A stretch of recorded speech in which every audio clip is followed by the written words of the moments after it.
Hey, what's up everyone? I wanted to do a build update video, provide a few more build tips and some nice gearing options that are new in 3.24, and then talk a bit about the state of bossing in Necropolis. I'm going to start with some tips that are specific to this league since I think that will help people the most. And let's start with the new 6-link Beastcraft. You can make 6 links for very little this league easily. You just need the new Beast Black Morrigan.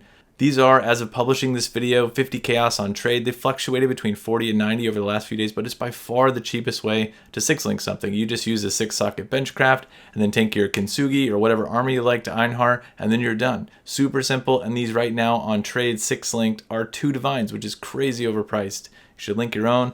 I'll probably at some point going to link a bunch of Kintsugis and double corrupt them, but that's for later. Next, there is a completely busted rework unique that I'm really excited about that drops from T17 maps called the Dark Seer. I was watching these closely as they came onto the market on Saturday and Sunday, and as soon as I thought they were a reasonable price, I grabbed one. And I've been using it for days. I use this scepter in every T17 map. It provides a comical amount of offense and defense combined. Now, it's not as good offensively as, say, a 30 or 50 Divine Scepter that has +2 gems, high spell damage roll, maybe one of the good Redeemer suffixes, but it's very good. It comes with a +2 to all gems, which means your auras like Grace also get the upgrade, and Malediction. If you've never heard of it, Malediction is a debuff with a flat 10% more damage multiplier for you because the mobs will take 10% increased damage. So offensively, we've got +2 gems, which for Explosive Trap is about 24% more damage, and an additional 10% more damage incoming on the monsters. But where it gets really crazy is that the entire Born in the Shadow Ascendancy node from Saboteur is on this one item. Let's take a look at Born in the Shadows. It's one of the strongest defensive nodes in any Shadow Ascendancy behind Spellbreaker, and maybe there's an argument for Heartstopper, but a flat 15% of damage is removed and enemies are blinded. Blind is very strong for evasion builds because blinded enemies lose 20% of their accuracy, and it makes your evasion chance go up quite a bit. Dark Seer gives a 10% flat damage removed in the form of Malediction and also blinds enemies. Now, it's conditional in that you have a 10% chance to inflict it, but Explosive Trap hits up to 50 or 60 times a second, and when I tested this, Malediction's up almost immediately in all fights. And on top of that, Dark Seer can roll flat added energy shield, flat added mana, and flat added life in huge amounts. Mine gives me a flat 200 life at level 100 and a flat 200 ES. This is like wearing another well-rolled Hubris Circlet and 2.5 additional T1 life rolls on my gear somewhere. Just take a look at the difference in my hit pool and ES when I take it on and off. This combination of offense and defense is unmatched in anything else I'm aware of in Path of Exile, and it slots in really well with Explosive Trap for T17 map. Next, I want to talk about my build progression. That's the question I've gotten the most. On day 2, I started doing boss carry service. I was still using the 5-link Worm Sign gloves with a +2 gems corrupt. I got off trade for a 3 chaos, and I did almost all my Atlas completion with that and got my Void Stones. The best way to make currency early bossing is to get the bases and uniques that bosses drop as early as possible, so I rush to that. Usually for me, that's getting to about level 90 when I can go full crit. And usually the most expensive thing in my build at this point is just a Trap and Mine medium cluster, just like in the PoE for League Starter. At this point, I was selling Shaper portals for 25 chaos, keeping the frags, and then running Uber Elder with carries as well. I would sell the Maven's Writs from Invitations to the Ice Trap Assassin Maven Prison builds, and it all went pretty smoothly. At some point, I bought a Restless Ward for 2 div off of trade and linked it. It's still 2 div on trade right now. That's what I'm using today. I just kept doing on that and dumping my currency into investments and into my build until I was running T17s pretty comfortably and Uber bossing.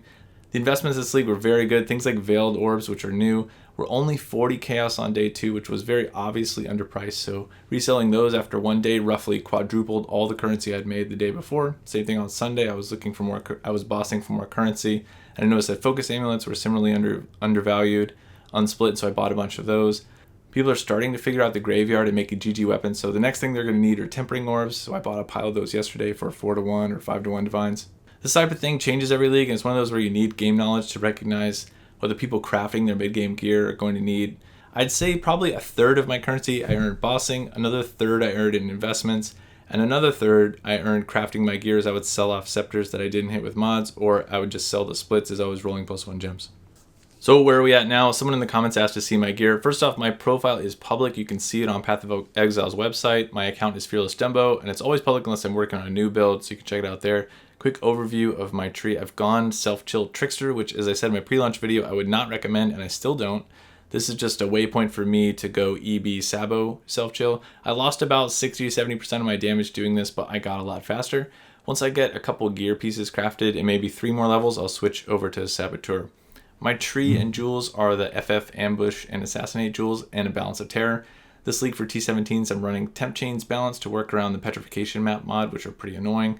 I have a pretty decent Lethal Pride I got for a couple div once the 5-way folks started up, and the large cluster and medium dual clusters, those are all in my endgame POB. I sacrificed a second large to grab Glancing Blow's Impossible Escape. Then otherwise I'm still using a +2 gems Restless Sword, which you can find on trade right now for pretty cheap.